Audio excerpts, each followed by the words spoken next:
All right, welcome back, everybody. This is the Lucent Truth, and we are the Lucent Troop, starting with right above me, Carbon X. Say what's up to everybody. What's up? Okay, down to my uncle right beside me, DJ Dave Darko. Say what's up. Unmute yourself. You gotta unmute. You gotta unmute. Muted. Hello, everyone. Okay, back on mute. Okay, and right below him is Arsenal.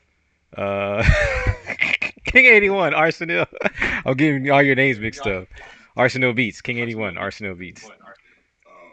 Oh man, thank you for the introduction. I'm back up in here. Missed a couple of shows, but You I'm got back. Show enough hovering behind you there. And right beside him is Matundo 83. Say what's up to everybody, Matundo. What's up, everybody? All right, all right. Today we're going to do another Freeform Friday, and we're going to discuss a couple of trailers, some things that we're interested in, some things that we want to see, new movies, a couple of animations. And the first one is going to be my topic, and that is My Adventures with Superman. And I think it's going to be a new animated series on Adult Swim, if I'm not mistaken, right? So we're going to watch the trailer, and then we'll give our thoughts. Here we go. I can do this. I'm gonna hide my powers and be a normal man having a normal day. Hang on. Starting now. Don't. Everyone thinks they know the Man of Steel. But you've never seen the son of Jor-El like this before. Who am I? What was that? Superman! I'd like to interview you for the Daily Planet. Sorry, no comment. Lois, these are the new interns. I want you to show them the ropes and get... They can help me with the story. If we break this, we'll become real reporters. This is the story of the century! Who is Superman? Lois, I know what Superman is. Huh? You think he's a plane? It kinda looks like a bird. My Adventures with Superman. 2-episode series premiere. Thursday, July 6th at midnight on Adult Swim. Next day on Max.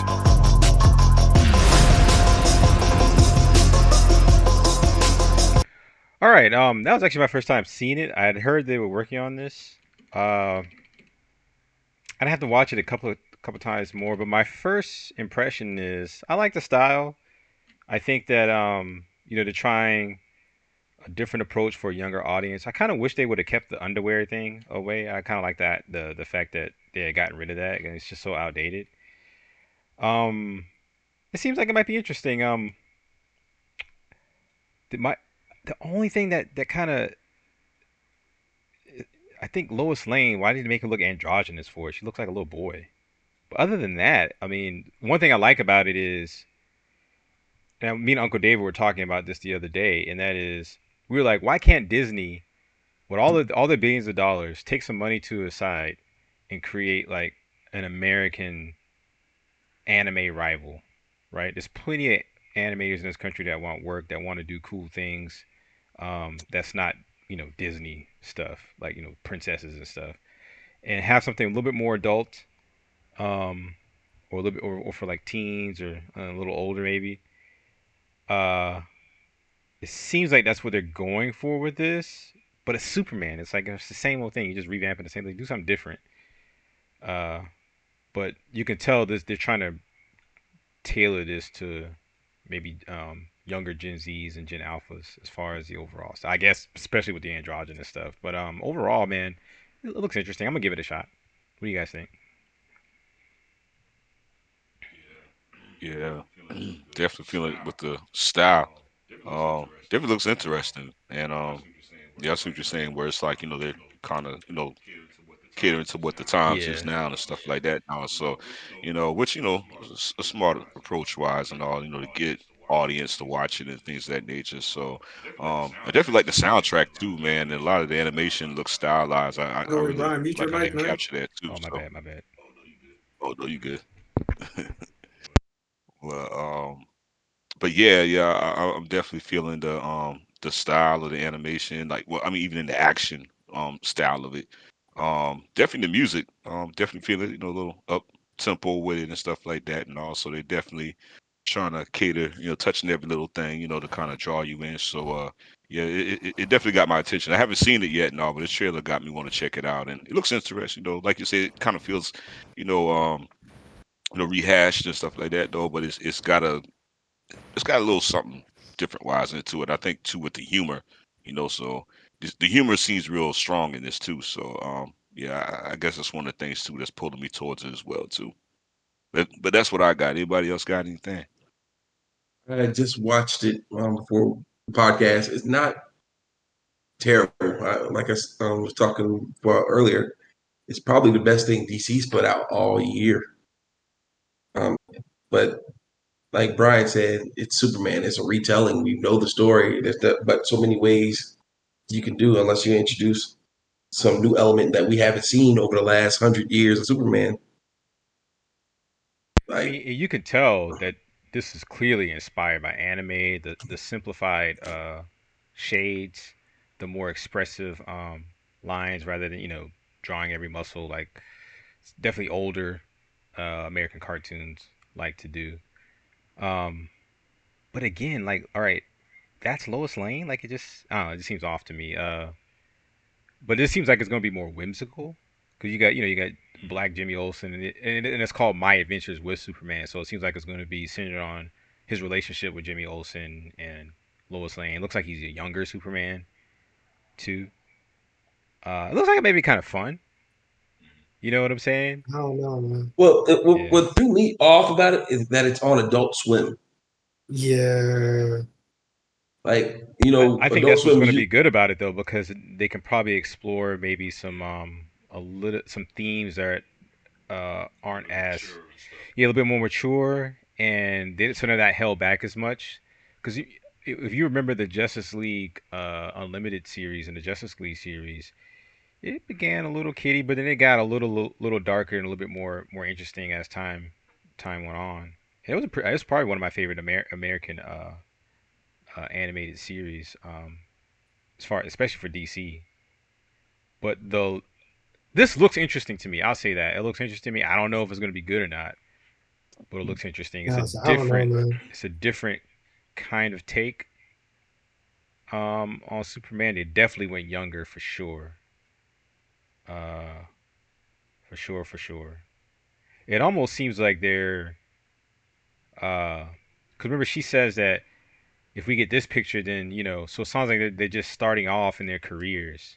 They're not as because usually Lois Lane's already established. She's already an established journalist and whatnot. So it seems like they just take it's like a younger take on these characters. Like maybe they're like in their early 20s, like just out of high school or something like that. Which you don't you see the Smallville stuff that we had that, but he never put on the cape and cowl or the cape and suit uh with that. But again, when you look at the character, like this character design, you could tell that's anime inspired. So uh, I wish they would do this, but just do something interesting, just something new and original. I mean, they had Teen Superman Titans, again. so what do you mean, bro? Come again? I'm talking about the good Teen Titans. I ain't talking about Teen Titans go that garbage, that trash, Yeah, that disgrace to animation. Teen I'm not Titans talking about that. was one of the first ones I think kind of like did like a pseudo American anime style, and it worked really well. I thought it worked really well. That's Man, another one of my favorite American they need to cartoons. just reboot that series, the I good agree. version of Teen Don't Titans. even That's reboot it. what Just you need to continue it. Just to continue it. You know what I'm saying? do. I Yeah. mean, they could do that too. For the trash that they're airing right now, Teen Titans, that's trash. You like that? You're a whole person, bro. I'm sorry, bro. and that was around the golden era of Cartoon Network too. They Yeah, had a definitely. lot of good things on at the time. They had because that was just around the They time did. that Powerpuff Girls was ending and Samurai Jack just came on. And it's like you remember that Yeah. long block of shows we could watch back to Yeah. back and then have a good night. This right But here looks nowadays, cool. Guess them give you tons of things. The Teen Titans Go. That's all they're gonna give you now. It's interesting. Interesting. I Let's honestly, see where it goes. We'll see where it goes. I'm gonna check it out. I think like I said, the first two episodes are already out, right? I watched the first one today. I didn't see the second one. Oh, okay. Maybe it's just the first one. Your thoughts, Uncle Dave? I was thinking kind of the same thing as Superman again. I really hope if they come out, and granted, I didn't read the comics as a kid, but I did watch the movies and, you know, Superman and Justice League and things like that on TV from the early 80s. Come out with some new villains. If you come out with some villains we haven't seen and you run the same show, it might run. But if here we go with Doomsday and the same Lex Luthor and stuff like that, gosh, it's just it's another period of their life, but it's the same story again, you know, over and over and over and over again. Either new character, new villains, or something else, but not just Superman again. Or we'll just go back and watch the old ones. They were, you know, they're fine in the 80s, fine in the 90s. They were fine in the 2000s. Here we go again. New story, please. New Kryptonians. I see the picture of something that's going to set it off from the other production. I have to say though, like these new character designs are good. Like that looks good. That looks really cool. It does look Design is interesting. not enough That to looks save cool. the show. What do you mean? Huh? Design is not enough to save the show. No, I agree. I agree. What I'm saying is, what's pulling me in is the art style. I'm gonna check it out because I like the art style and the character design so far. Other than Lois Lane, I think they could have made her look a little bit more feminine. She looks like Ash from Pokemon. That's what she looks like. Because I'm like, when he looks like this, he looks more like Superboy. If you know what that is, from the Young Justice show or whatever. Yeah, I know, he but looks I more, think they never look Super. He looks like Superboy. Like, you know, I mean, were you listening to anything we just said? They're clearly going for a younger version I of know, but Superman. maybe Like not when so he do first the starts out. Injustice show, bro. Like, come on, now they had Superboy. You could have made him the main character. Like, come on, See, now. I wish They they had, would have like, a went young- with this though. I would prefer this than the Nah, underwear. they should have went with like Superboy or something. You know, just keep a Superman old. Because everybody's used to seeing that man like old. You know, there's already like a younger version of him that's based on Superboy. That's for his own character. You know, I don't mind it. I think you know, remember cartoons are for kids, and so they're trying to appeal to a younger audience. Even has the hairstyle of the younger audience. He looks like he has a Miles Morales hairstyle. She's doing the androgyny. You know, the kids are doing the androgyny now, and you know they don't got Superman with the cheekbones, deep set cheekbones. They're clearly going for a younger look. You know what I'm saying? So, and it looks fun. Like, you know, see how their expression is that anime type expression. So, yeah, I'm gonna give it a shot. But if nobody has anything else to say, we'll move on to the next subject. Everybody good? Yeah. All right, we're gonna move on. All right, welcome back. We're going to go to our next topic, and this is King 81's topic. He wants to watch the second trailer for the Mortal Kombat video game. So here we go.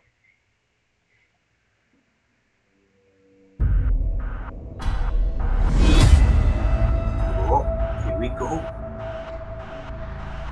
The Lin Kuei is a centuries-old clan dedicated to Earthrealm's defense. I will need your help. The fate of the realms may depend on it. I will emerge victorious. We settle for defending Earthrealm when we could help lead it.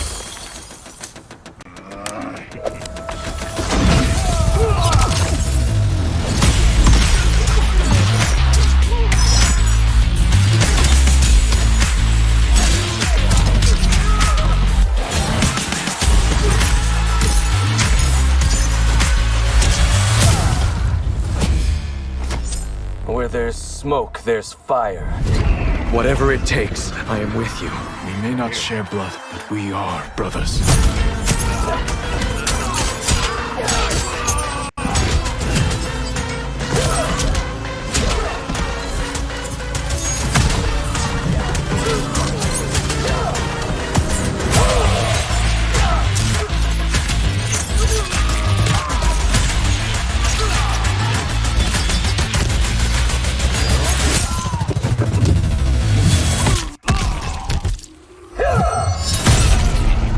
We will achieve greatness. We can't abandon tradition.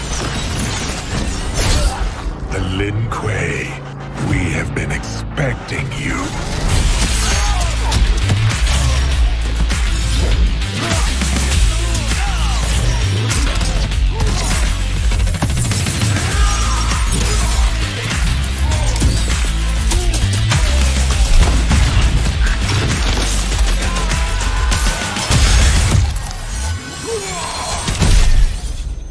Kang sent you to learn our secrets. Rain will fall upon you like daggers from the sky.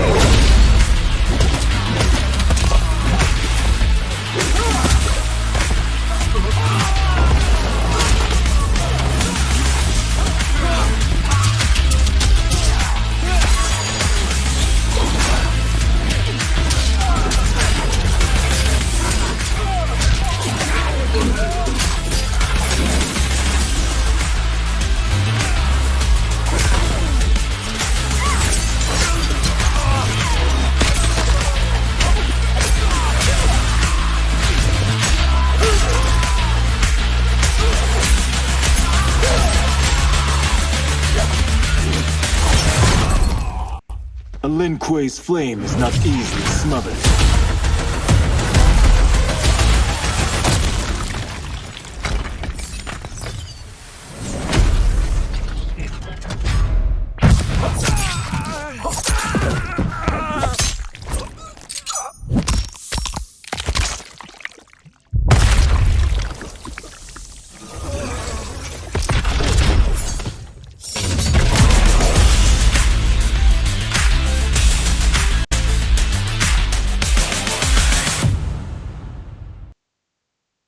All right, King 81, have at it.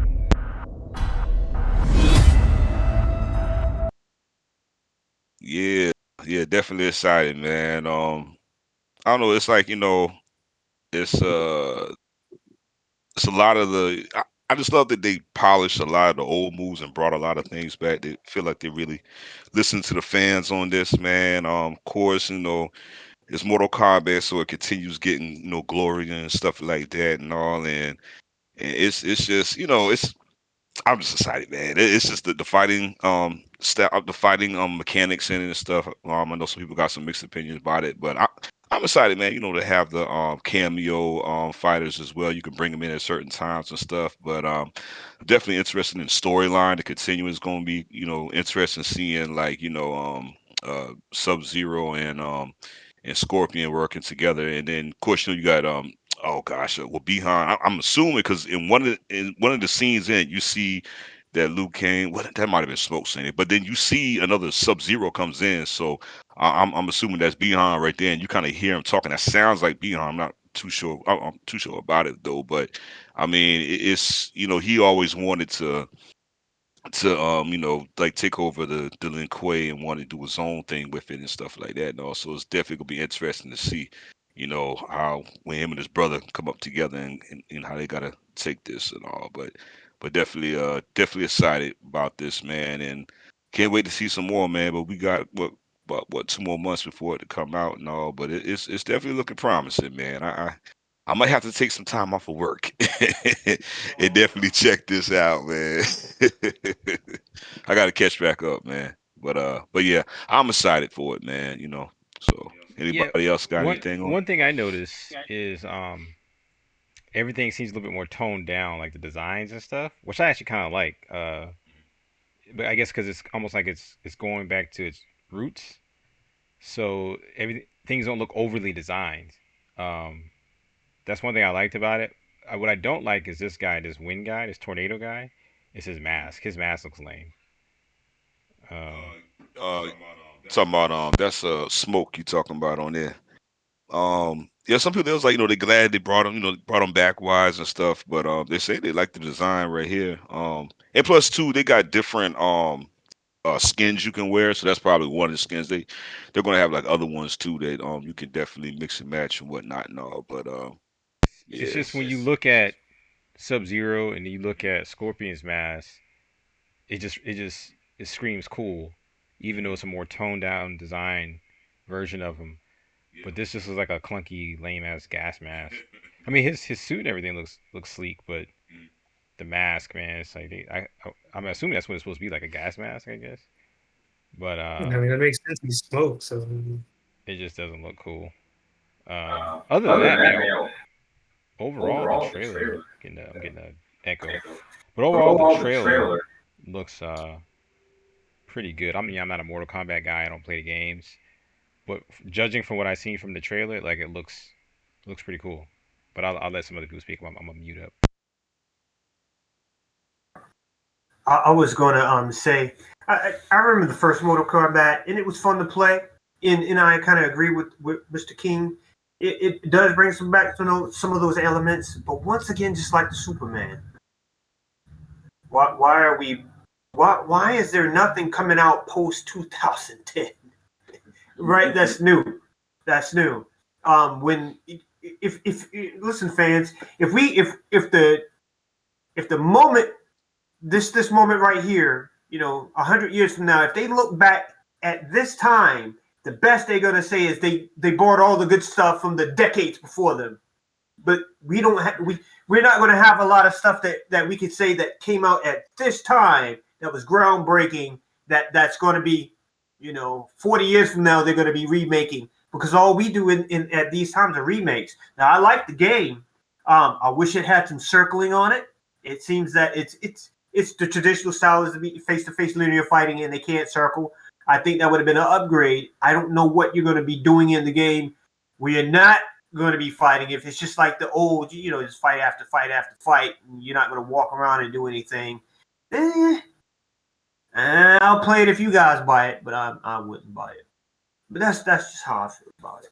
I'm a more of an RPG game player anyway, but it's so for me. And that mask is lame. Look like something he should be drinking out of. That's my 2 cents. I'll go ahead and mute up.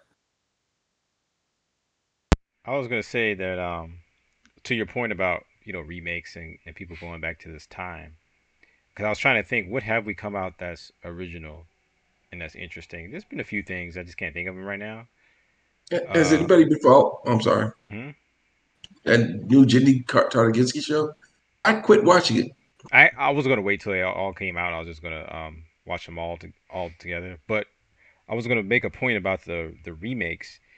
I mean, they've been doing remakes in Hollywood. I mean, you look at the Ten Commandments. That same director did Ten Commandments game like a little bit different. It was like 20 years earlier, and they redid it in the 50s. And there's all kind of movies in the 50s and the 40s that they remade from silent era movies. So you're making it for new audiences and new generations. We're getting old, so it's like, hey, we've seen it. How we seen Ninja Turtles 1,000 times? We've seen Superman 1,000 times. We want something new.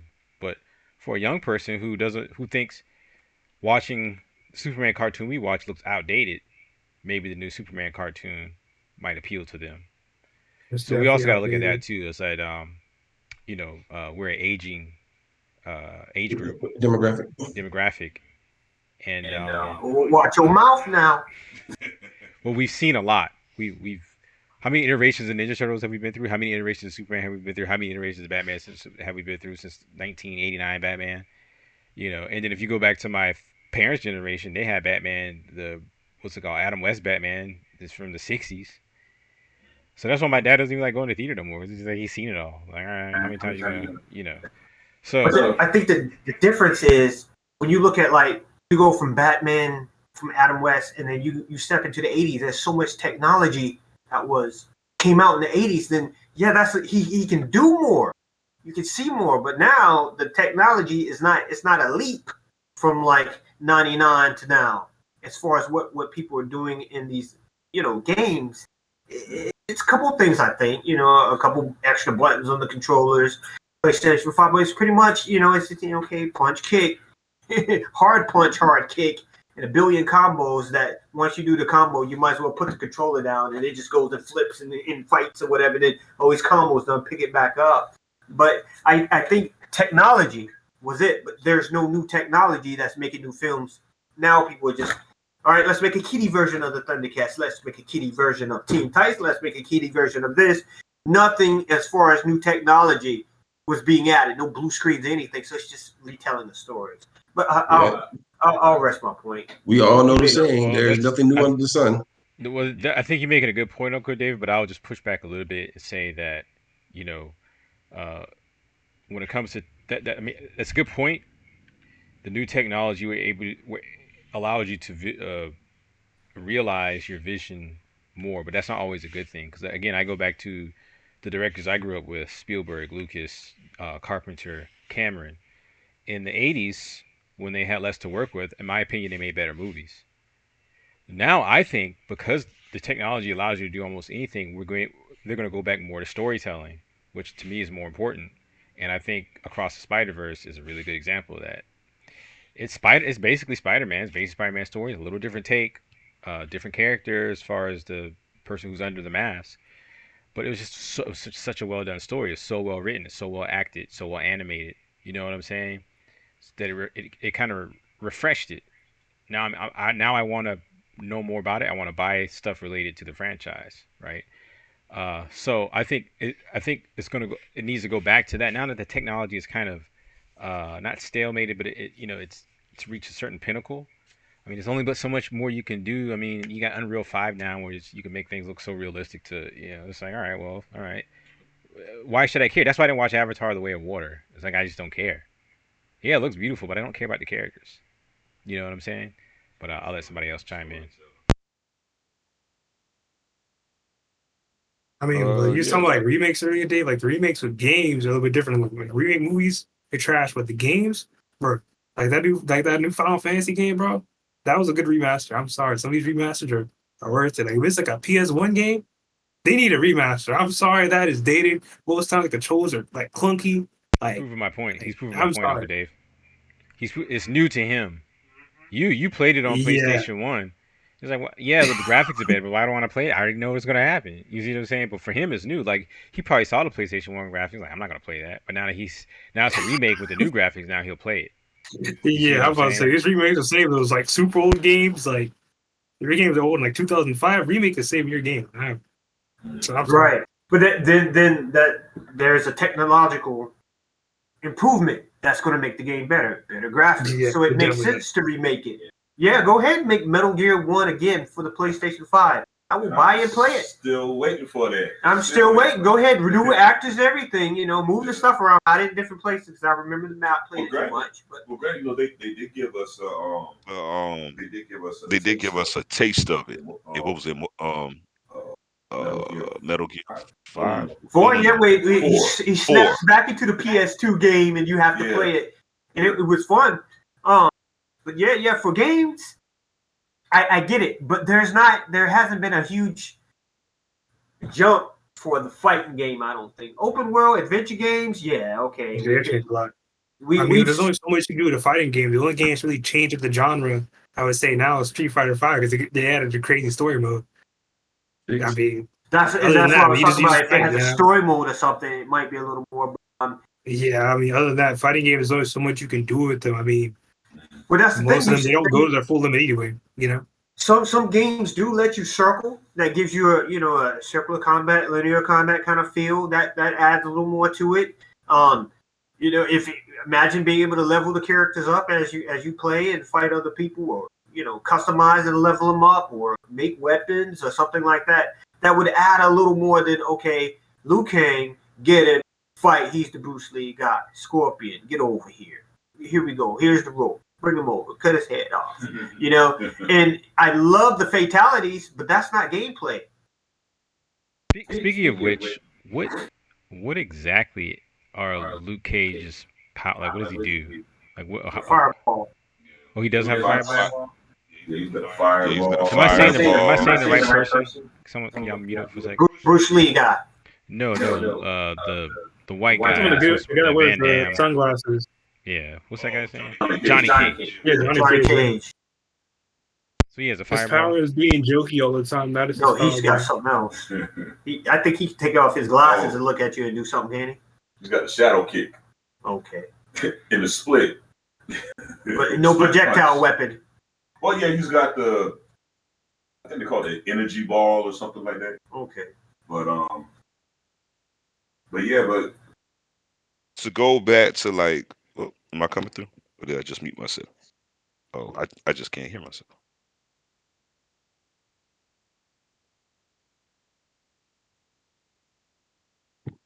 Can y'all still hear me?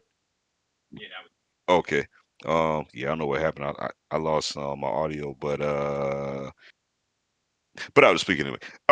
As far as the gameplay and stuff like that, from what I'm seeing now, like you can do more combos in the air. That's when like one of the big things they're trying to push in this one, and it still is polishing.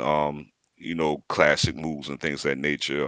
One of the things I see as well too, it looks like even for the fatalities and like the X-ray type moves, it's like you're you're combining with the cameo player as well too. So I mean, it's different. I mean, yeah, it's still okay, you've seen these before, but it's like okay, these are the moves we had in Mortal Kombat and things, the old ones. Okay, so what's the upgraded thing we can do to it? So to me, in this one, it feels like you're just tag teaming. You got somebody in the corner with you with it. But So but yeah, it's when you sorry to cut you off, Orlando, but that's not even a no, original you good. idea. Go ahead. That's not even an original Yeah, idea. We did yeah. that Marvel vs. Capcom and 1, 2, 3, hmm and all the way up to whatever one they are now. I understand what Yeah, people I Yeah, are thought it was about a that saying. too. try. Yeah. I understand what people are saying that there's no originality. But hmm But it's got like a Mortal Kombat feel to it, yeah, though. it does, Yeah. but it's still That's only. copying But at the something same that time, you've seen it before. Yeah. yeah. Do But they do they but have you know what do they have more what of you an want to know? adventure type Mortal Kombat game? Yeah, they had a couple. They had Yeah. Shaolin Yeah. The monks. They story mode. had Yeah. oh no, you're talking like an old beat 'em style. They had Shaolin monks. They had Sub Zero hmm mythologies. Um, Yeah.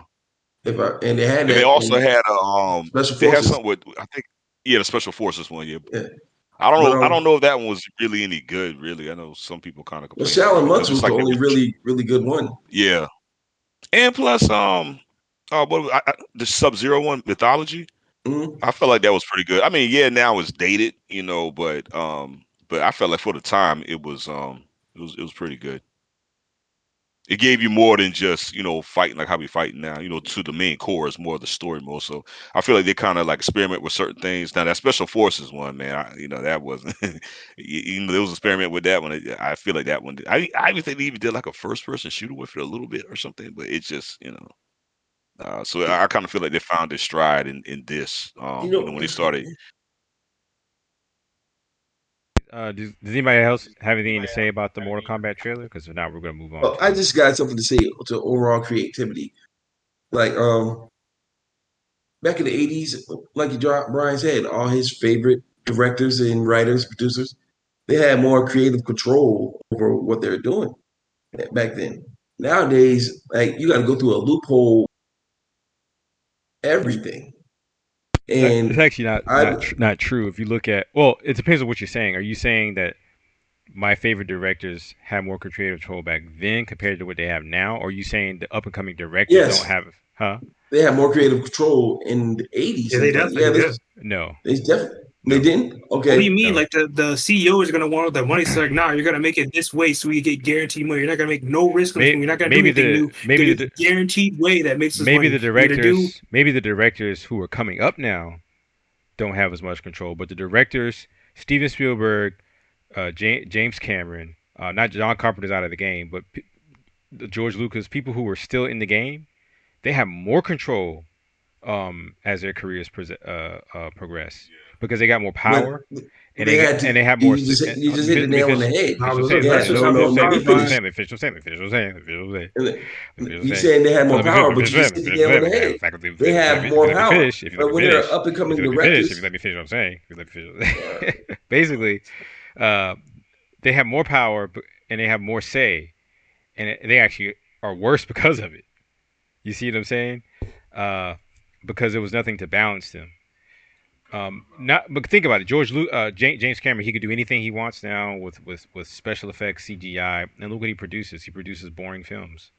Whereas in the '80s, where he had to like be more creative and find ways, you had to rely more on story and acting and planning these things out.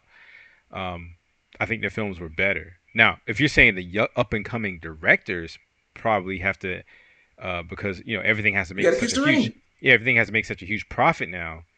Uh, Maybe they have more strings attached. Kathleen Kennedy and the travesty that Lucasfilm has become is a perfect example of that. I mean, she has a little wrinkly hands and everything, so it diminishes everything. So that's a good example of when executives have too much power and too much of their hands in the creative pot. So there's a balance, just like how we talked about in the last podcast. There's a certain balance that I think needs to be there. And I think people like Spielberg and Lucas and Cameron, some of the big ones, lost that balance. I mean, you even saw it with the prequel Star Wars films. Even though I enjoy the prequel Star Wars films, they're nowhere near as good as the originals. Nowhere near. You know what I'm saying? He didn't have any balance. He was able to do kind of what he wanted to do. His ex-wife at the time wasn't with him. She balanced out a lot of his ideas, I thought, when they did the original Star Wars sequel or series or trilogy. And so no, I actually have more control. They have more things that they can do. They have more ability to do things that they want. Uh, the older directors, maybe not the newer ones. They might be a little bit more tied or whatever. But yeah, continue. All I'm saying is this: it falls on us now. We are the generation of the main creators now. I'm not saying taking anything from anybody that's younger than us. I'm not taking anything from somebody that's older than us. But you have had a point earlier. We've seen everything. We can have the viewpoint of, okay, been there, done that. Let's see what we can do with it. But we're so tied into, well, he's been this way for this many years. Let's bring it up for a new generation. How much stuff can you do for a new generation? If we had, like, if our little group had our hands on Superman, what would we do with Superman? If we had our hands on Batman, I would take it. I would even do. I have my own character beat him up. That's what I'd have. I wouldn't do that. I would go into the Superman lore and kind of like how they did for Miles Morales. I would introduce another aspect of that lore. I think you guys have seen the Eben Ray character I created, the Black Kryptonian, but it takes place 10,000 years before Superman. I think they should do stuff like that. And I think that's the Yeah, problem with use the Star same Wars. timeline. Yeah, Huh? use the same timeline, like how they did with Yeah. like the Old Republic in Star Wars. Doing something like that. Yeah, yeah, where it's not attached to that the characters that we know and grew up with. So you have a little bit more freedom to work around, but Yeah, but it's maybe still those Star characters in the Wars. same Yeah. universe. You to be understand honest all with the way you, right? over. That's when Star Wars excels, when it's not tied to that same Yeah, dogma. and during the Old Republic. But like you said, LucasArts is used to making money that way, and it gets tied in, and then you got politics that come into play, like, oh, you can't say this, you can't do this. If you do this, we're gonna cancel the fuck out of you. So things like that come into play. Yeah. When But I created this character called Aben Ray, and he was gonna be a Black Kryptonian, and he was gonna because there are Black Kryptonians, but they live on this island called Vathro Island on Krypton before it blew up. But his character was going to live on Vathro continent, so it's almost gonna be like their Atlantis story, where his story is the end of that continent, and it becomes an island because of some catastrophic thing that turns their sun red. So at one time their sun was maybe yellow or blue or whatever, and so I think they should do stuff like that. Just like that would be interesting to me. Go back either really far into the future or way in the past of these well-established characters' lore, and do something a little different. And I think that's why Miles Morales works so well because, again, we said it before. He's not the Black Peter Parker. He's Miles Morales. He has his own story, and they even flipped it on his head in the movies. Whereas Peter Parker becomes Spider-Man because of Uncle Ben dying, right? Whereas Miles Morales is becoming Spider-Man because he's trying to save it. He knows Peter Parker didn't know his uncle was going to die. Miles knows his father might die. That's probably the sequence of events that's going to happen. So it sets up a different dilemma, a different set of conflict. So it's a similar story, but with a fresh take, with fresh characters, and it pays homage really well to the older character. They didn't degrade Peter Parker like how they degraded Luke in Star Wars, which is why Star Wars is just all over the place right now. It's just dog shit right now. But what is it, Brian? huh? What is Star Wars now? Dog shit, dog poo poo, dog doo doo, I just wanted to hear you say dog it. feces, dog crap. Sure that's gonna be good for the Twitter algorithm. But If nobody else has anything else to say, we're gonna move on to the next topic. So we're not gonna be here for 2 hours like we were last time. You know, we had some good, interesting conversation last time. But yeah, we're gonna move on. All right, welcome back. We're going to move on to the next topic, and this topic was chosen by Carbon X, our very own Carbon X, and he wanted to talk about how bad the Lord of the Rings Golem trailer was. But before we talk about it, make fun of it, laugh at it, degrade it, we're going to watch it. So here we go.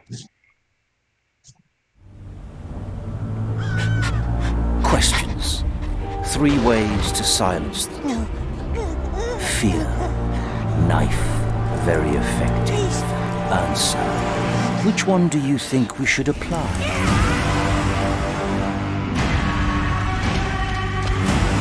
A creature the Dark Lord himself has touched and tortured. What did the Dark Lord want from him? Don't tell them, precious! You are my monster now, and monsters don't make friends. There is no hope for him, I fear. The creature is lost. Cruel orcs, cruel men. What has Smeagol ever done to them?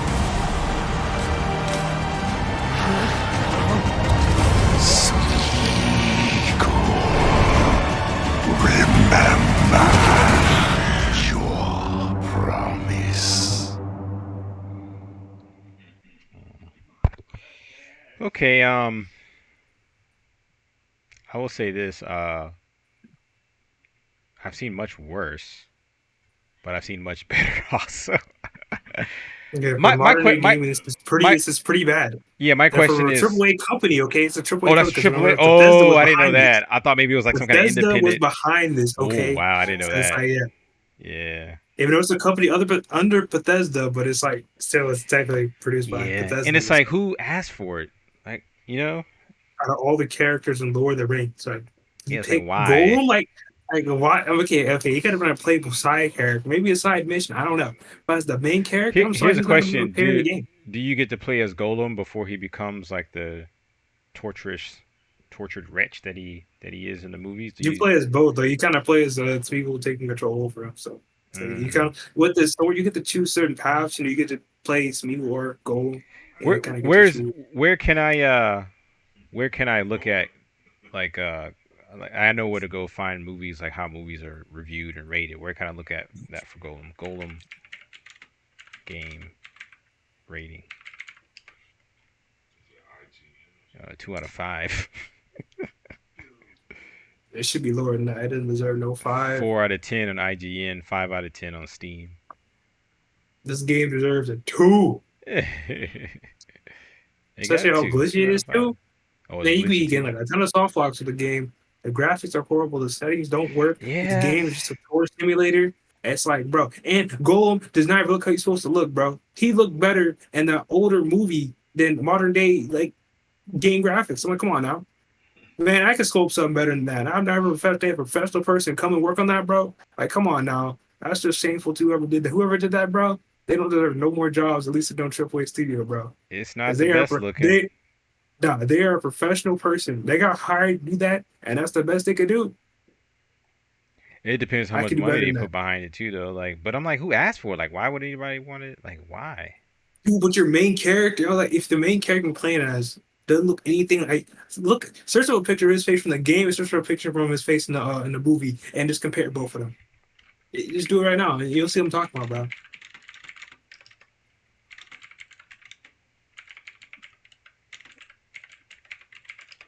I mean, I've seen it. I don't need it. I'm trying to look at I'm trying to figure out the reason.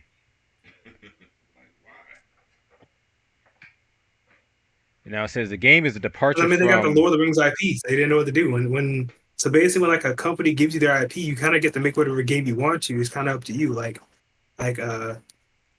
Now it says the game is a departure from Daedalic. Is that the name of the studio? Entertainment's usual genre of point-and-click adventure games. So maybe this was their first foray into the fully 3D world type of game. It was announced in March 2019, delayed from a September 2021 launch window. Well, they shouldn't have done this. Hey, it's like a point-and-click games. Yeah. It says it uses Unreal Engine 4. That's using Unreal Engine 3. I ain't using Unreal Engine 4 for that. Yeah. So is that what you said? It's because they got the license, so they were like, well, we got to do something. Yeah, I mean, you get so basically like how games work, right? The light whoever the license doesn't necessarily tell them they don't make games. The license owners, especially when they make movies, they're not gonna tell them to make a game because most of those games are trash. They're like, yo, give me this IP, make a good game out of it. Okay, and you have to make it by this date, and then it's just up to the game developer what they do. So they don't necessarily give them a lot of instruction, sometimes. The more And I then we think just about let it, them the make more the I game think they about want it to now that I make. learned they were more of a point and click adventure game type of thing. This probably would have been better as an adventure game, because you could have spent more time on the artwork and you wouldn't have to do all the 3D wrangling unless it was a 3D point and click game. But let's read the reception. It says Lord of the Rings Golem received generally unfavorable reviews according to review aggregator Metacritic. The game's technical aspects and stability were criticized. Digital Trends could not initially score the game due to persistent crashes until the day one patch was released, the first time in the publication's history. Others faulted the user interface and perceived downgrading of Golem's character model since the game's announcement, so maybe it looked better in early depictions of him. Rock Paper Shotgun felt the opening was poorly paced, boring, and the player with fetch quests and pointless dialogue. While it does pick up somewhat in the second half, the first 8 hours where Golem is trying to escape the slave camps beneath Barad-dûr are nothing short of a slog. The Guardian criticized the shoddy camera movement and general bugginess of the game. The whole game feels profoundly unstable, as if a stiff digital breeze would bring the entire thing down. GameSpot disliked the boring mission design of the game, sans a few slightly more in-depth objectives at big story moments. The majority of your tasks amount to some version of follow the person, collect the thing, or in one case, literally stand in line. uh, Yeah, all there are missions where right. you just have to stand there, dude. I remember this mission where you have to get in like this little trolley thing. And you just have to wait the whole time. And there's a mission where you literally just have to stand there and listen to dialogue. And you're like, yo, are you serious right now, dude? Wow. It's like, All right, here's the plot. It says in the year 3017 of the Third Age, 66 years after Bilbo Baggins obtains the One Ring from Golem in the Misty Mountains, excuse me, Aragorn captures Golem in the Dead Marshes and turns him over to Gandalf. Golem had reached the confines of Mordor in 2980, meeting Shelob. Golem retells the events of the previous 5 years to Gandalf.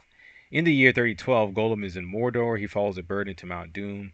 Golem follows several orcs and attempts to ambush them, although he himself is easily taken down by the orcs. 3 Nazgûl then surround Golem and force him into telling them that Baggins took the One Ring to the Shire. So I guess it's kind of like his backstory and kind of how what's his name figures out where the ring is. Yeah, even reading the plot, like, oh wow, I just don't care. I don't even feel like reading the rest. It just sounds so boring. Yeah, it's just some things you don't need to tell. Some stories you don't need to tell. But I'm gonna then meet up. most of the character designs there's the core. Most all the characters, some of the rigs were there's like this old man with a beard, right? And like whenever he talks, like they made his beard, like his beard is rigged to like his mouth. So his beard moves like this. You can search some golem old man. You'll see what I'm talking about, like the beard, like it's just even just rigging issues. I'd be like, bro, these are just simple issues that even I could fix. I'm not a professional. I just see all the issues. I'm like, bro. I'm like, Brother J is very passionate about this. I just don't care about Lord of the Rings. yeah, you got such a golden Jump video in game. there. Oh yeah, that's a pretty bad scene to your go side out of the scene he's about to click on. Yeah, sorry. That's how that Sarah looks. There's nothing more powerful than you. Making your thing. Come on.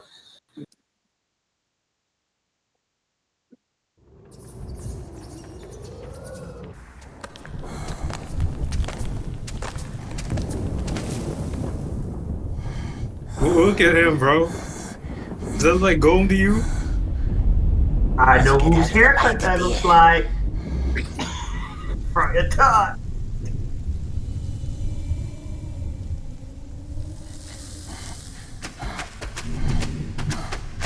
Bro, I'll try to find a video of the old man. And he's watching that.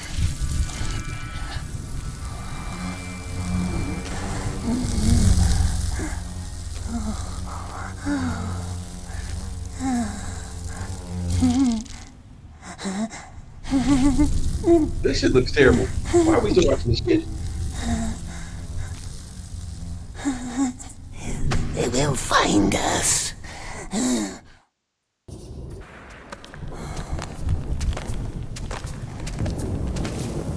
Smash it, smash it. What if it's friendly? Eat it.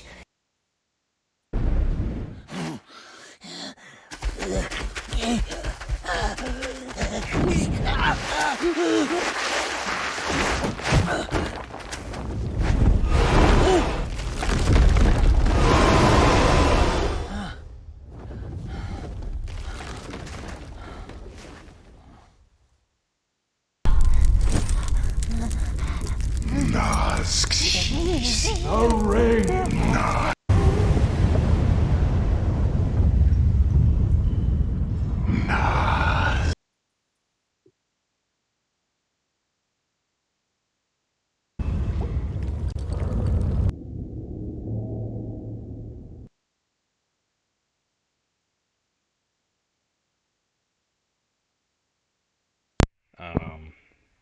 Yeah, that's pretty shitty. Yeah. Pretty shitty.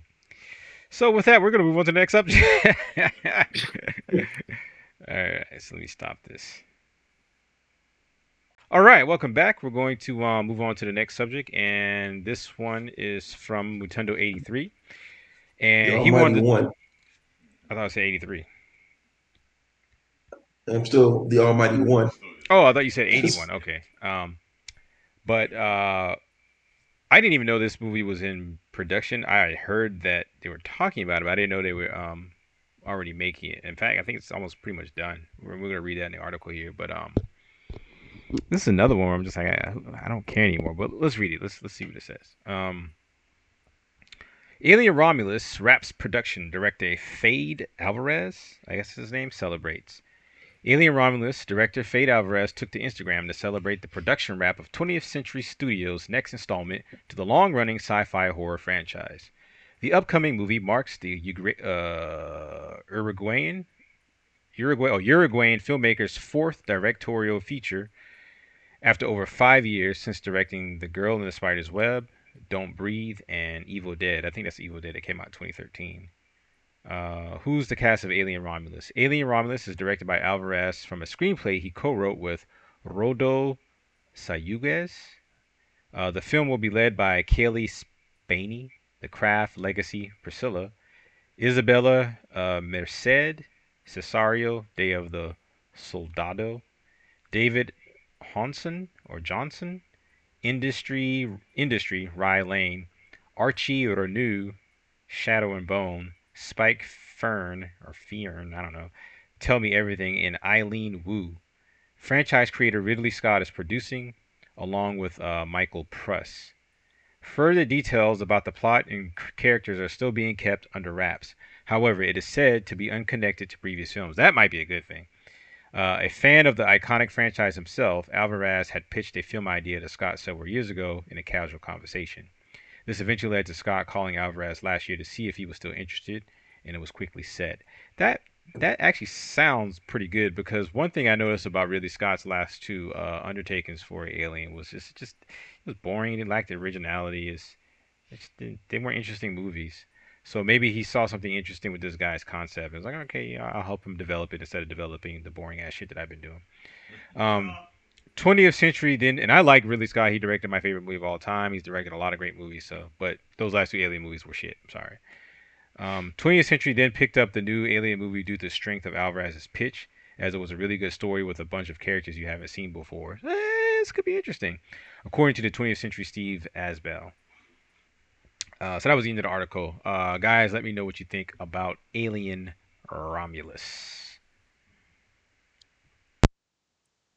You know what I think? And my honest God thought on this. Ridley Scott saw what Predator did last year with fresh faces and not going back to its roots. He saw how it was a damn good movie that should have been. I still haven't seen that movie yet.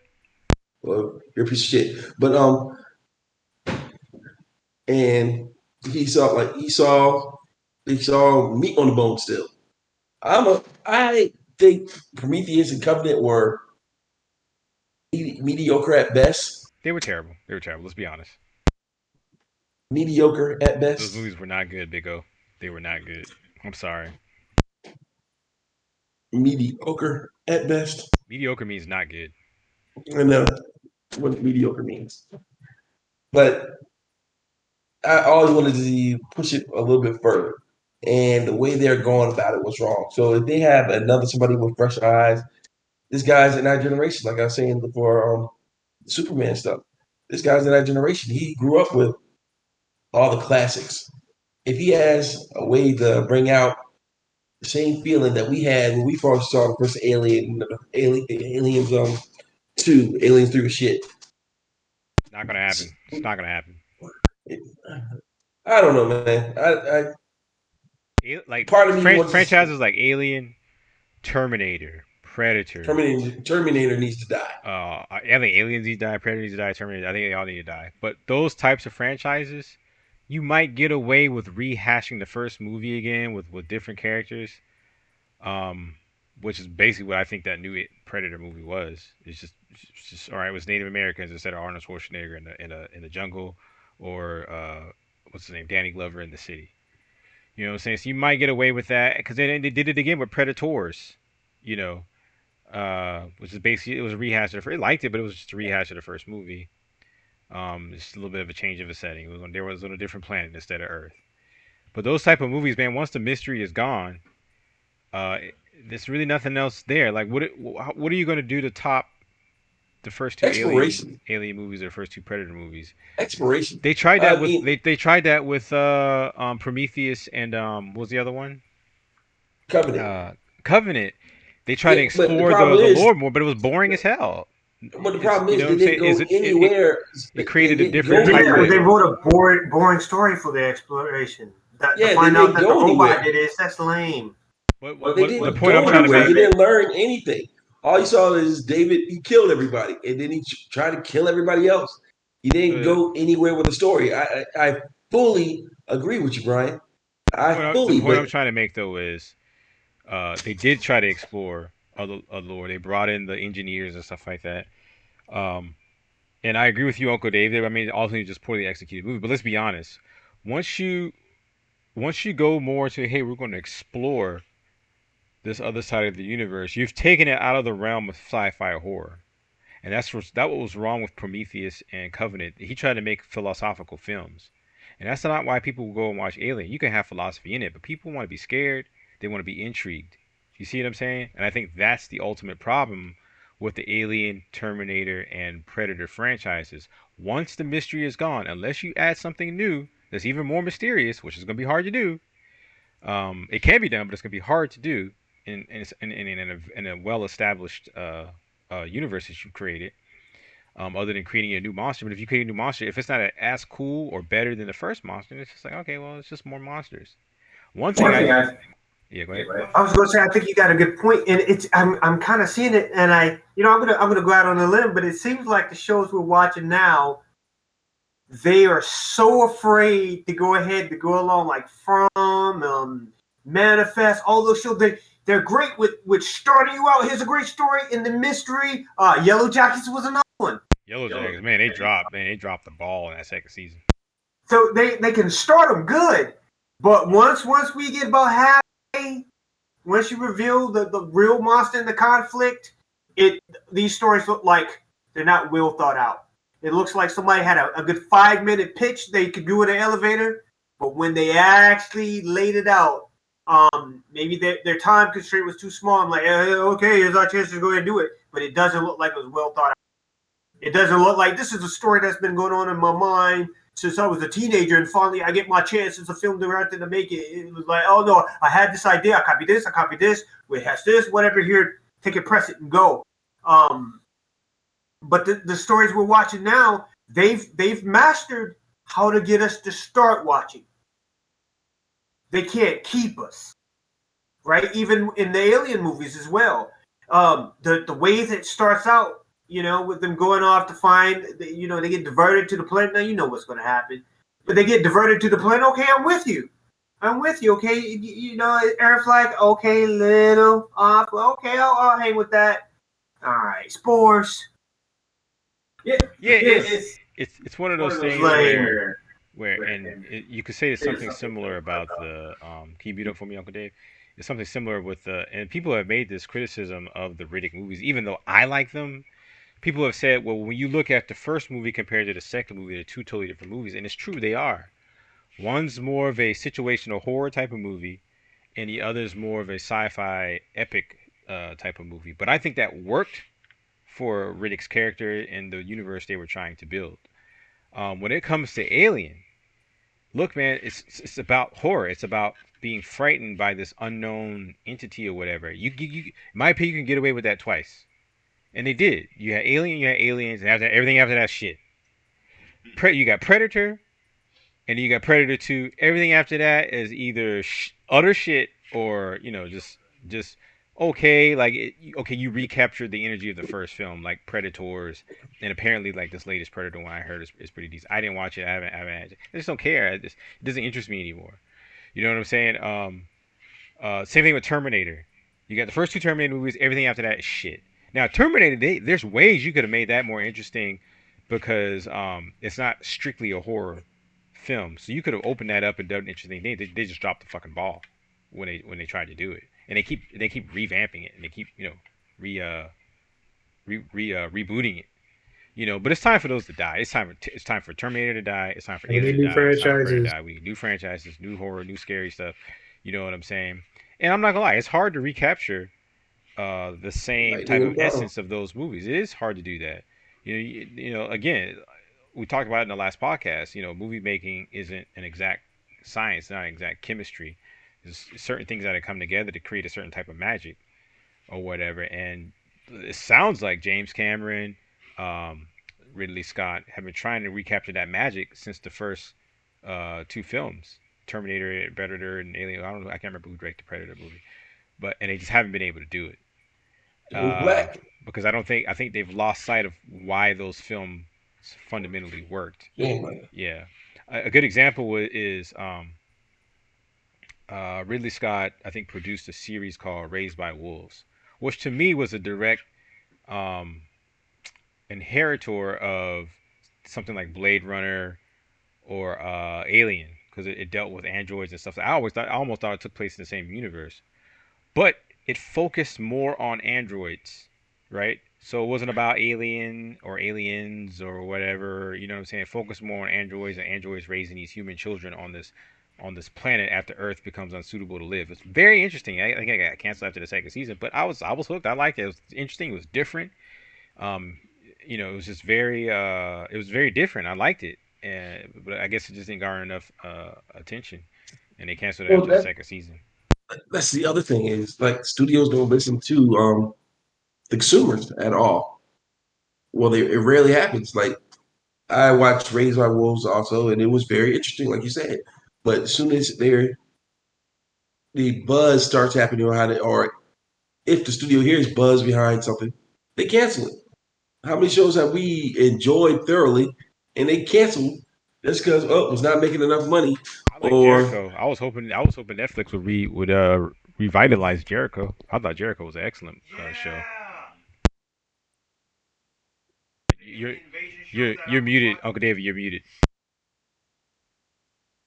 I was saying, yeah, I like Jericho, and there was a show on Netflix called Colony about an alien invasion. It was good. It got to a certain point, and then all right, they're about to reveal it. Oh, that's it. And then okay, it doesn't come on no more, man. So it's like you make your 3 seasons of your half-ass show, and then get canceled. You take your money and run with it.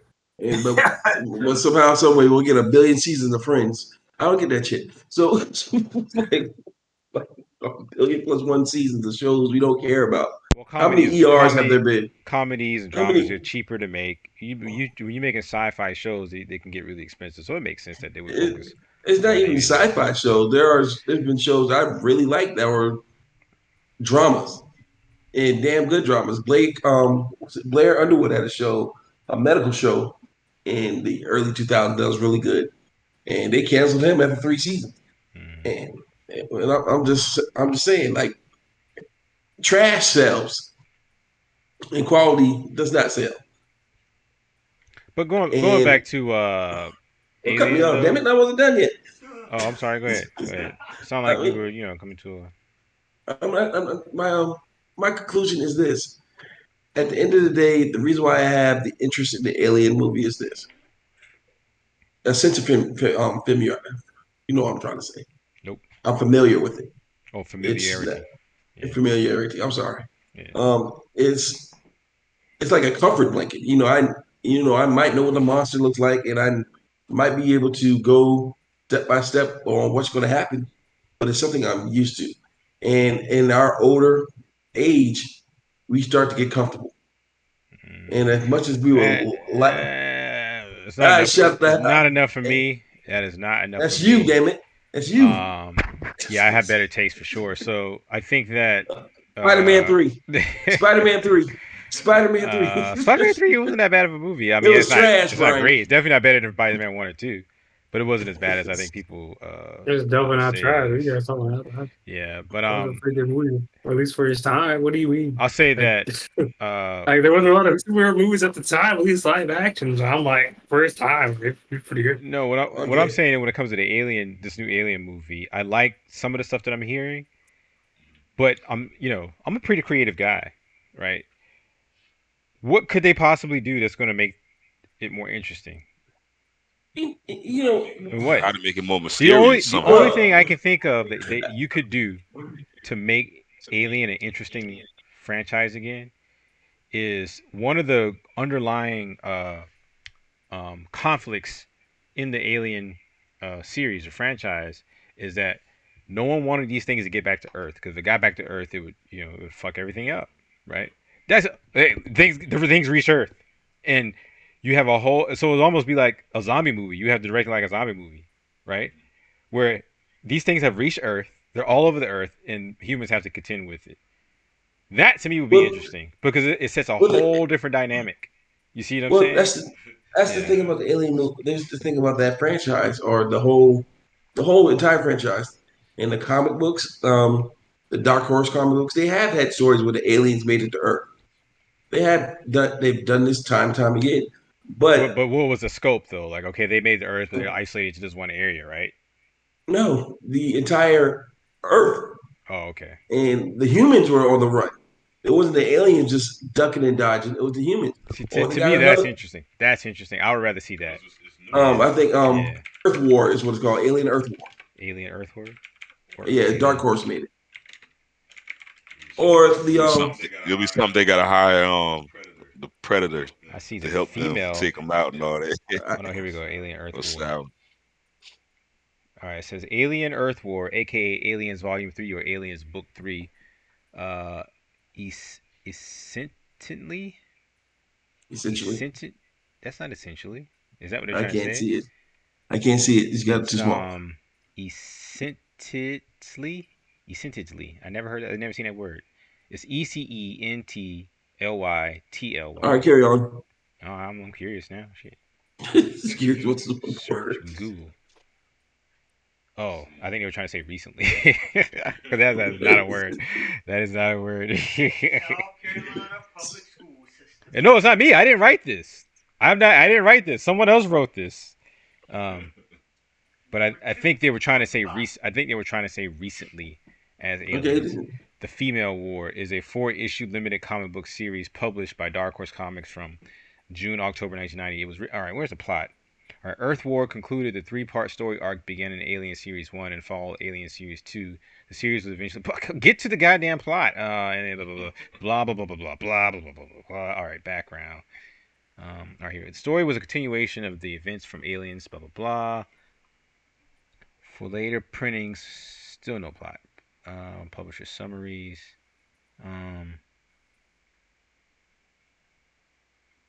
Says Newt joins Ripley's crew as they set off from Gateway Station. The mission to trap the alien Queen Mother and brings her back to Earth. Meanwhile, on Earth, humans are still being terrorized by the alien infestation and worse. It looks like the planet is somehow starting to change, to reform, but into what? This issue, we're in for lots of female trouble when Ripley and her crew travel to the alien's home planet in an effort to capture the alien Queen Mother. Her Highness, as the Her Highness has other plans, however, as she sends her babies to take out Ripley's team, leaving the two species. Now, I'd probably go a different route than this, but it's just essentially what I'm saying. Yeah. Okay. To me, that's more. I think it's more. Because it's a different dynamic, and you now have to. It's now a global fight against an alien infestation. Like, how would you film that? That to me is far more interesting than, oh, we go to this planet and it might be some aliens there. There's some aliens there. You get these spores, and all the smart people are really dumb and they make dumb decisions even though they're supposed to be smart. I mean, those. I'm sorry, Prometheus and Covenant were horrible, horrible movies. Those movies were not good. They weren't good. Nothing. They weren't scary.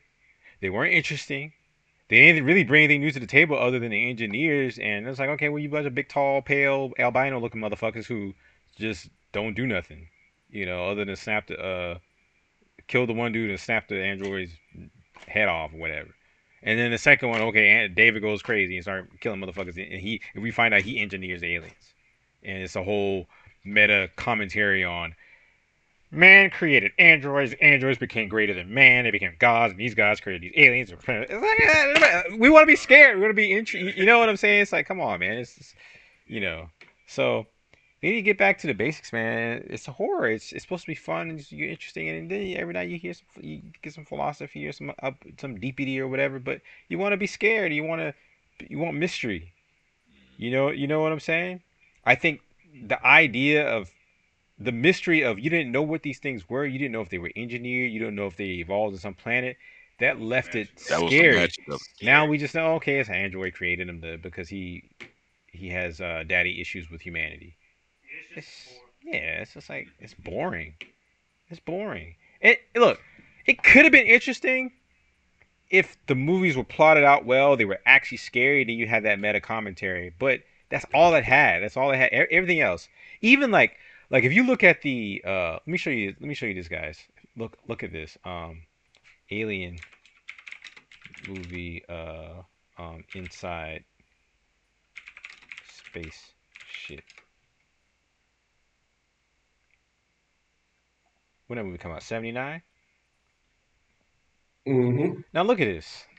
Now when I see this, right? It looks like how I would imagine a spaceship to look like for common people, like working people. It's industrial looking. You know what I'm saying? That's what it looks like to me. It looks tactical. It looks real. It looks like something I can touch. You know what I'm saying? It looked more real back then in '79. And this is the same director, which cracks me up. Now look at this. Look, spaceship for what was it called? What was the first one called? Was it Covenant or Prometheus? I think it was Covenant. Alien Prometheus. Alien Prometheus. Alien Yeah. Prometheus. Remember we saw that in the theater. That shit was terrible. Yeah, that shit was awful, dude. Let's go inside ship.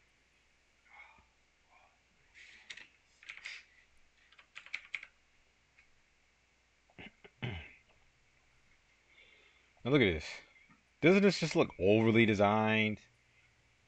It just, like, don't get me wrong, it's well designed, but it just doesn't feel like it. Yeah, it doesn't have like it looks like concept art. That's what it looks like. You know why?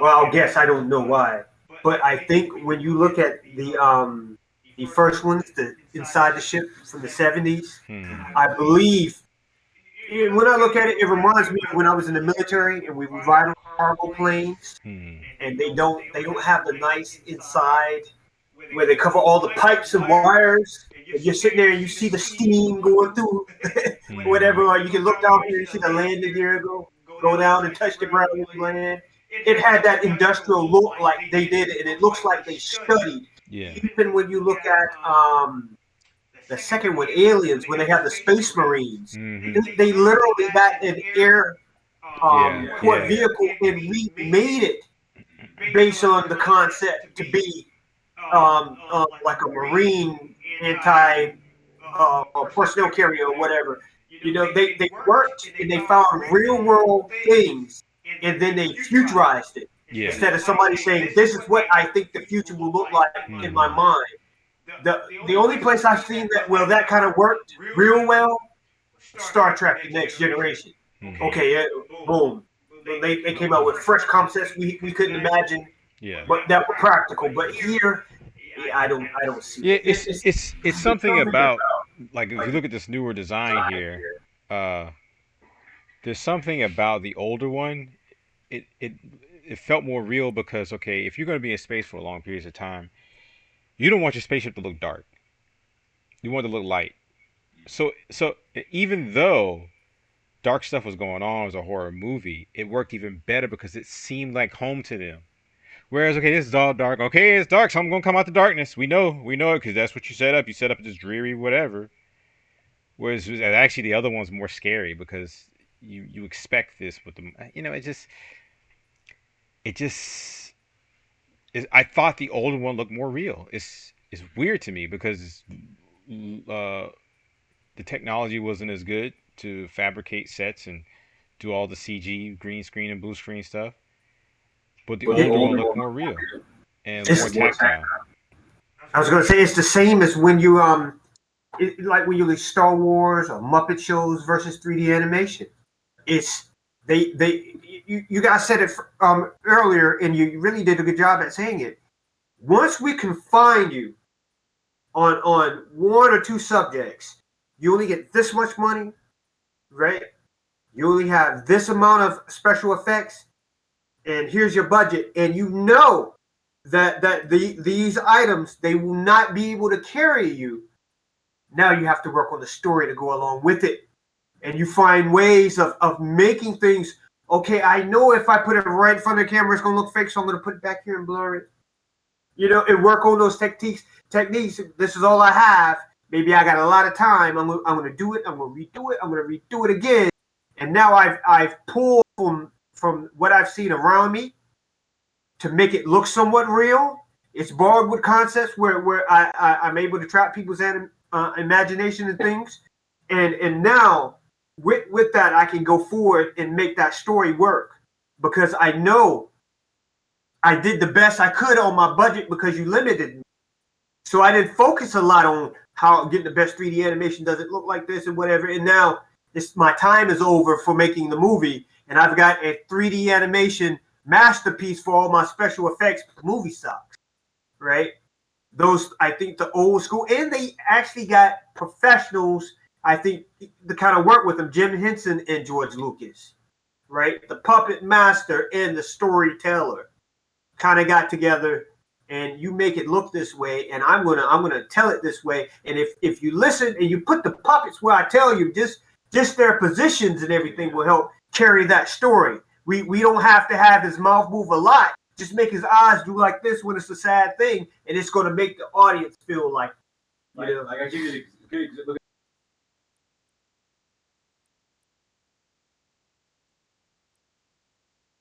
You're muted, Brian. The G-Flux for me. But look at this right here, right? What? No, I don't want to accept anything. I don't want it. What is this? I don't want it. Okay, I gotta. I'm trying to spy you, digital spy. Man, you gonna let them spy you, bro? Digital spy. But I mean, even this, right? This lighting in her, there's like LED lighting in her helmet to be able to see her more. And she has this frightened look, but she doesn't look as frightened because she's so well lit. Whereas this one, because the darkness of the inside of the helmet, and you have the light from the outside, it just makes it, you know, it sells it as more frightening, and her suit just looks more tactical. You know, I mean, look at this. This one right here particularly is from, I don't know about this first one. That second one is from the first movie. It looks more real. I don't know what it, even this one even with the CRT monitors and the little lights and stuff. I'm sorry, it just looks more real. This one again, you know.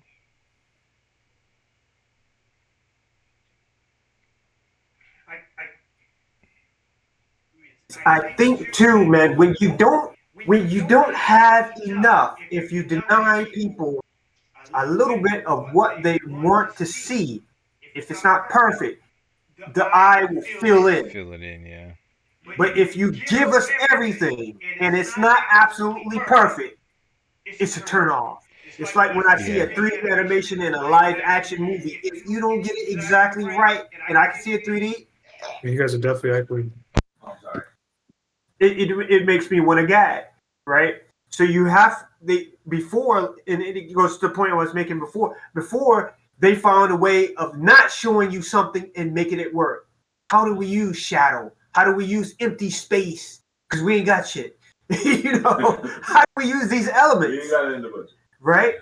Now you have all of that. You have unlimited computer power to animate anything, green screen, and such and such and such. And I think they just spend so much time. We're gonna make it look realer than this, and okay, make it look realer, make it look realer, make it look realer. Only using 3D, right? And let's push this new video core software, whatever, on the background of it. That we're losing the storytelling. A good story. When I took, some of the theater classes I took, way back in the day, the teacher would lay it out. He was like, you can go get Oedipus Rex, one of the old Greek stories, Shakespeare, later on, or a Hollywood movie. And if it's a good one, I should be able to get 50% of that movie. And right there should be your action. 1/4 should be this, should be here. 3/4 this should be here. And he's like, if you look at all the classic tales, they follow that same exact pattern. When you watch the movie, you don't know you're going through it because they're able to make, by cutting certain scenes fast. You see the love scene for a slap second or whatever. Next thing you know, he's on the plane. But when he gets on that plane, we're at the halfway point, and he's going to meet the villain, right? And then he's going to spend the rest of the thing to resolve to about 3/4 in. And then the last quarter of the movie is going to be happy birthday parties and makeup and hugs and kisses. And this one loves this one. And then they'll close it out. And you find the movies that don't follow certain patterns, even those patterns are thousands of years old, they fall short. And now they're trying to make up with it for technology, but you haven't mastered the basic storytelling elements, I think, and a lot of it. And that's why I think we get some subpar acting, as well as you didn't master puppetry. That was how you could make it look the most real, because it's real items on camera. You tried to master 3D, which is something that can't replace, a physical object on film anyway. So anyway, once again, I talked myself into a circle. To reiterate or add on to what you were saying about using shadow and using the unseen to frighten people, I think this particular photo from Alien Covenant is a perfect example. Look how well lit that is. Not to mention the design for this alien. It's horrible. It's not good compared to like the original. It's like it's not scary. It's well lit. I remember seeing it. I was like, this is not frightening. It's not scary anymore. You know what I'm saying? And I think that's part of the problem. It just didn't touch those same senses that the first, and maybe his goal wasn't to do that, but I think that's a problem. I mean, look at this. Look at that. That looks like shit, man. It just doesn't look good. And then when they finally brought the classic alien in there, it was just on top of the ship more.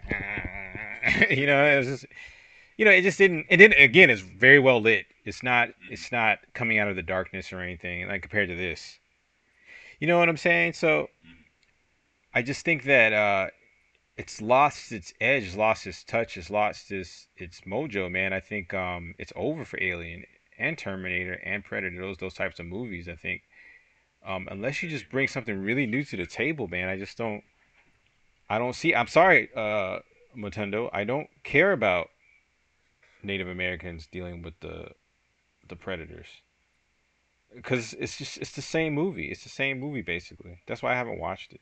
You explain to me, why is it so good? Why do you think it's so good? It's just well executed, but it's the same thing. Are you talking about the Covenant and No, Predator, the new Predator movie with the Native American chick.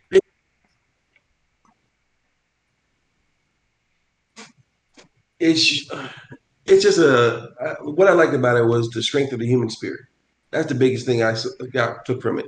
It wasn't any of and the Predator wasn't your traditional Predator. It didn't have the shoulder cannon. It had some of the traditional weapons, but it was more brutal. And after seeing Predator 1, Predator 2, Predators, it's that one last shit one where they had a really big one killing the Yeah, other that one. shit was horrible. Yeah, like those, I like Predators and I like Predator 1 and 2, but to be honest with you, Predator 1 was a full on departure from Predator 2 because that was more of the predator being hunted down versus the predator hunting the big muscle man. And Danny Glover wasn't a physical specimen; he never has been. So, but he took it to him, and I was like, that's the reason why I like that movie. But for this last movie, she had to use her wit. She couldn't outstrength this predator. She couldn't like go toe to toe with him. So she had to use what she had, and it was primitive technology. And I the know reason one scene in the why trailer they had her. She had a string tied to like a dagger. Like I ain't gonna do shit. and it didn't. Let's go. You and John said it was a good movie. I stayed away from it because I was like, I'm just tired of the Predator movies. I'm tired of Alien movies. I didn't want That's to how I see. said, yeah. You know. No, you know what? You want to know my overall problem with the franchises, except for the Terminator. Like, well, you could do more. Do it from the point of view of the villain. And I hate to say it, with all the Did that? And they already movie did that. franchises. They already did that for Terminator. They already did that. Well, which one did they do that for? It was in Terminator Genesis where Skynet takes over. What's his name? John Connor's body. So you're seeing it kind of like from the Oh, villain's perspective. Yeah. a shit movie. I never saw that. No. Yeah. Well, shit. Yeah. So, but I'm like on like the Joker, even though I don't think it was the greatest movie, it was a decent movie where they had the point of view of the villain, seeing his motivation. Because let's be honest with you, within 90% of the stories you listen to, or read, or interact with, the villain is the more interesting character. How The are you tying superhero, that you already back to know his like? How are you motivation. tying that back to Alien, Predator, or I'm about to get there. So, okay? well, I'm probably the biggest comic head out of the group, and I've read all these comic books. And when they have like the female war, the alien, the Earth war, they have situations like on their home planet where there's conflict within their own species. Never see that. All we see is a mindless creature, and they could develop it more. I personally think that takes away from the mystery of the characters or of the monsters myself. Well, I feel you. I feel you on that, but like from the beginning of this, Part we of said, if you look at Alien, can I, you know, yeah, go ahead. I'm sorry. I look at it this way: we all have said that these franchises need to die. And my thought process behind it is, we want them to die. I think they should have a good funeral, if that makes sense. Yeah, I hear you. Yeah, go out with a bang. But they've been trying. It's just Nah, been they already failing. give him trash funerals, bro. I mean, look at Indiana Jones, bro. Yeah, they've been failing. They're not giving but him a good funeral, bro. I'm sorry, that's not that's happening. just They're gonna give him murder. trash funeral. That was a funeral. That's just Well, murder. they're murder, Yeah, dog. you're So right about that. you already Straight seen murder. these, bro. Yeah, You straight already murder. seen them.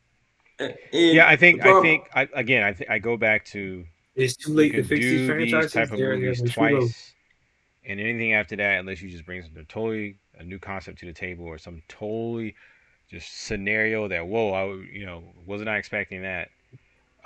It's and hard to capture the magic of those first two films, and that's why I think these some of these franchises need to die, man. I think we need you want to know new ideas you and want to know who I concepts. think has the best idea, as in it's not exactly a franchise, but it's basically the same character. Who's that? Michael John White. Blood and Bones. Not Blood and Bone. Black Dynamite and the Outlaw. Johnny Black. They're essentially the same character, and Yeah, I hate they're stuff just he's just saying. carrying on. We Like, don't move too far away from the subject because it's getting late and I'm getting tired. But if anybody else has anything to say about the Alien movies, now is your time to speak or forever hold your peace. peace is being held. I'll just say we'll see. I don't know if I'm going to check this out in theaters. If I see a trailer, I will say this: what was it, Prometheus or Covenant, whatever the first one was. The trailer for that thing was amazing, and then but the movie was such a letdown. But the trailer for this one is good, and more concepts about it come out that I think are intriguing and different. I might check it out in theaters, but probably not. I'll probably wait for it to come out on streaming. But I'm pretty much done with Alien movies. I'm done with Terminator movies. I'm done with Predator movies. I think it's time for those franchises to die and let them stay dead. Unless you're just gonna do something really unique and interesting, you're just gonna go all out. Um, Alien, you might be able to get one more, like if you did the they attack Earth type of thing. I don't see what you can do with Predator. I mean, it's over for that. I mean, what can you possibly do? Well, Predator, I think that the last really shit one with the big one, I think they had an interesting concept that the Predator that was killed off early in the movie, he was there to help the humans to prepare them for a war. But the movie was so badly done that you lost interest by the time you saw the big reveal at the end of the movie. He's right, man. Yeah. If you'd have taken that stupid dog, the Predator dog, out of that movie, and made the big alien Predator serious, or whatever, and he's gonna come or whatever, don't show him that much. He's somewhat mysterious, barely can communicate with the humans or whatever. It would have been a little bit better. No. Especially if you had an alien invasion on the way and all the rest of the Predators were gonna come and invade or something as a war. Yeah, I'd have liked it. No, of course, Galactic Flux, he would not like it because he's from Earth. I was actually going to piggyback off what you were saying, Uncle David. Can you mute up for me so I don't get the echo? Sure. I was going to say that the giant super predator thing, it looked kind of cool in the trailer and that intrigued me, so I watched the movie when it came out when it started streaming. But the more I watched that movie, I was like, no, this is just stupid. Okay, you got a giant version of the Predator. Who cares? It's not. It's just a Predator. It's the big version of the Predator. You know what I'm saying? The Predator Black in Predators was cooler than that, because it was more like a stealth Predator, like a or whatever, more whatever. But look, yeah, he seemed more specialized or whatever. Where okay, you got a giant version of Predator. It's like all right, it wasn't good. None of it was good. That whole movie was terrible. It's so forgettable. I can't remember anything from that movie. That's how bad that movie was. Here's what you need to do for Predator. All right, a ship crashes to the Earth, right? But it crashes in the city and it causes just tremendous damage. The predators come out, but they're like berserk, almost like they're possessed by something, and they just start fucking people up, right? Out in the open. We're not trying to hide. We ain't trying to hide you. We just wrecking shop, right?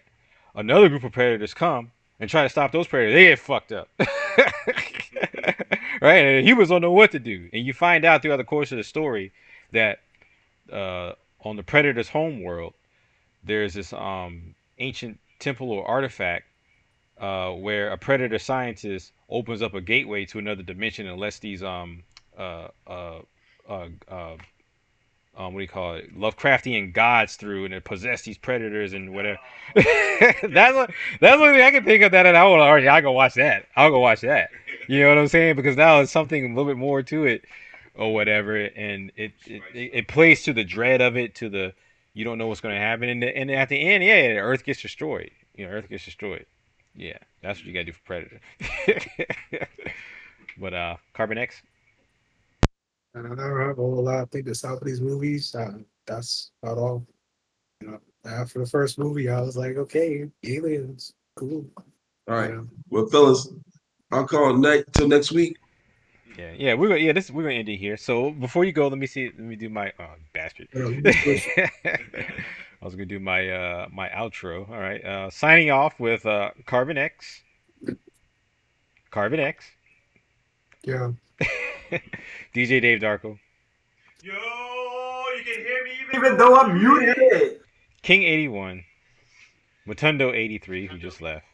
And G-Flux the Great. See you guys next Friday.